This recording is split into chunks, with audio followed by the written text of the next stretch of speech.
Hello, hello. How are we? Today, we're talking about how to handball work to your team and maintain quality. Now, I get a bunch of objections when I talk to people about hiring team, from it's easy to do it myself to it's too expensive to hire someone, that I'm going to have to check their work, that the clients won't like it, the clients want me. You name it, I've heard it.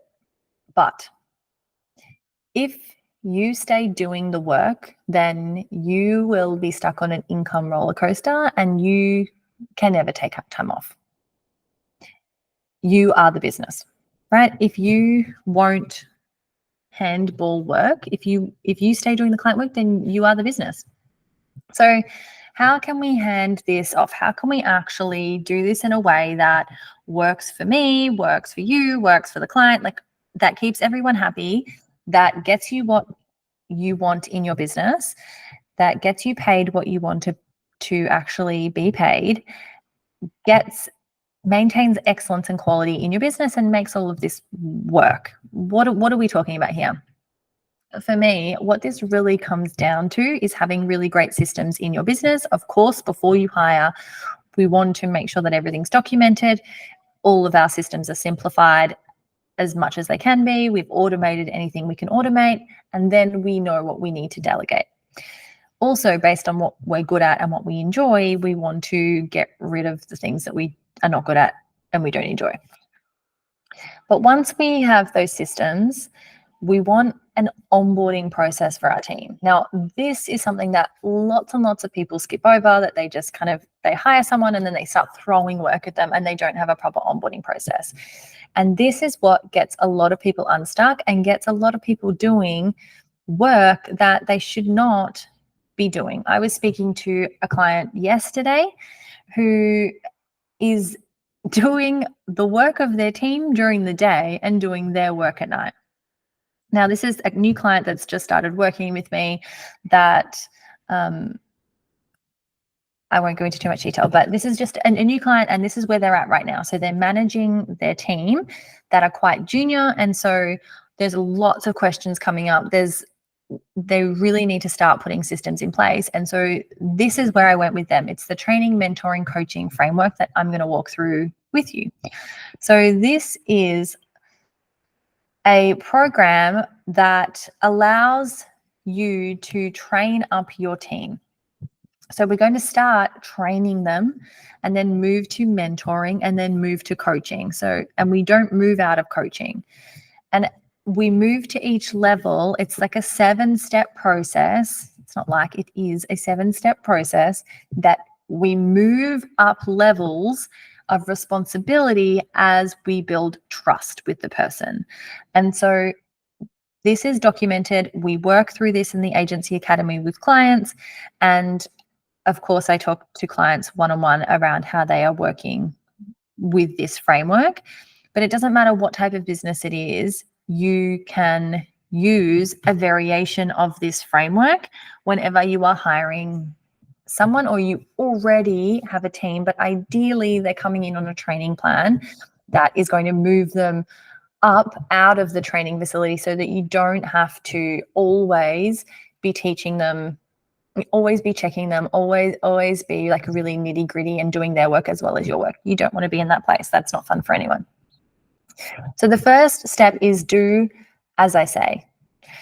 This is where you hand over the task according to, you've got your checklist, you've got your video that shows exactly how to do this task, and you want them to stick to your instructions exactly. Like, you've already done the research, you've already decided everything. That is step one. You want to see that they can follow instructions, that they can do it exactly as you did it. That is step one.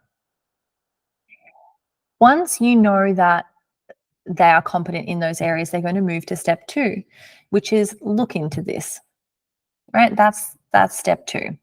Step two is where you give them a little bit of freedom to report to, they're going to do the research and consider things, and then they're going to report back to you and you're going to decide what to do.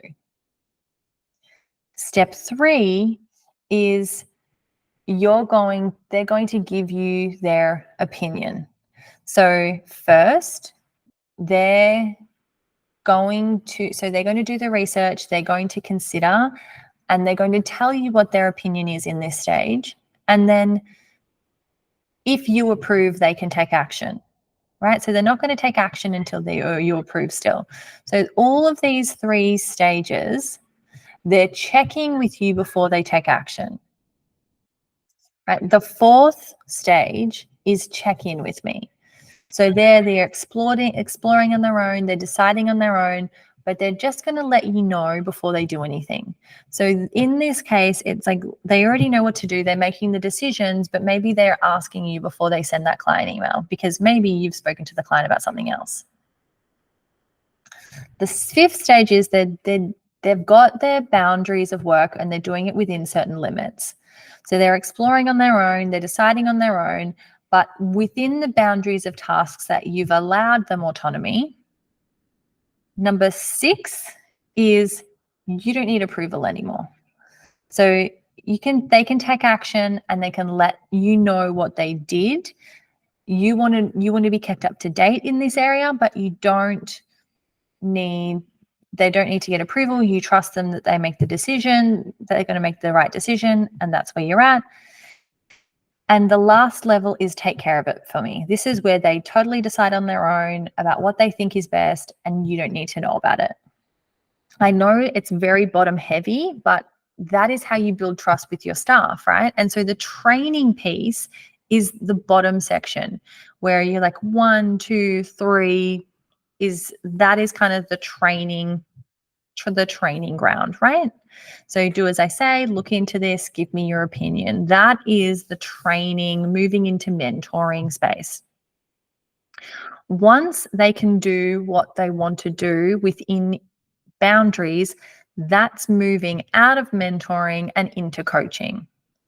So training is really that first couple of things, like do as I say, look into this, give them your opinion, you're going to decide what to do. That's the training phase.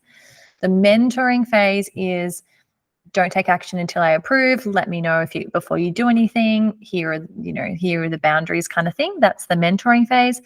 And then from there, you're going to be moving into coaching where you're more of the support act. You can really guide them according to the decisions that they make, but you're not actually making decisions for them.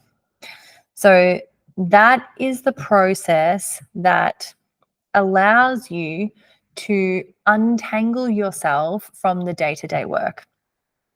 It's really deciding what their role is going to be ahead of time. It is having a framework for that role and having really clearly defined roles. And within that, really defined tasks and like super nitty-gritty checklists and procedures around how things are done.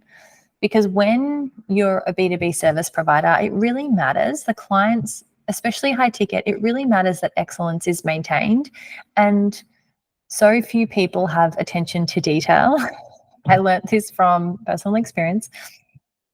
And I thought that it was their fault. I thought that it was my team's fault. But any team problem is actually a leadership problem. And so this is how we combat that. We combat that by having policies and procedures in place, having a checklist for everything, having a video for everything. No matter how ridiculous it seems, I promise you it will make your life easier when you have these things in place. And then you have this training, coaching, mentoring, what's the wrong way around? Training, mentoring, coaching framework to slowly untangle yourself from each area and each task.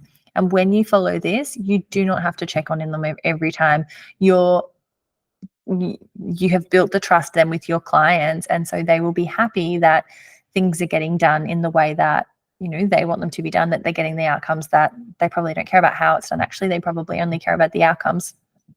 And so by slowly letting go of things in this way, you're going to maintain that, and it's the best result for everyone because their staff member knows what good looks like and they know how to get there. And they can see a progression in trust, and they can see where they're getting better, and they have a pathway. So they want to do a good job. Actually, staff members want to do a good job, and this is how we lead them to do that. You'll be happy because you can see that there's end in sight. You're not going to be doing everything forever, that there's actually a plan, and your client's going to be happy because excellence is maintained. And so this is how we build our team, is through this process. And that will also then, in a lot of cases, help you to identify when is the time to hire the next person, so that you don't have so many people that are at a junior level all in training and you have all of this weight on your shoulders. Better yet, you can train your staff to be able to train your next staff. So let me know what you thought of the episode. I cannot wait to chat with you about this. Team is one of my favorite topics, of course. And that's it for me for today. Have a fabulous week, and I'll see you on the next one.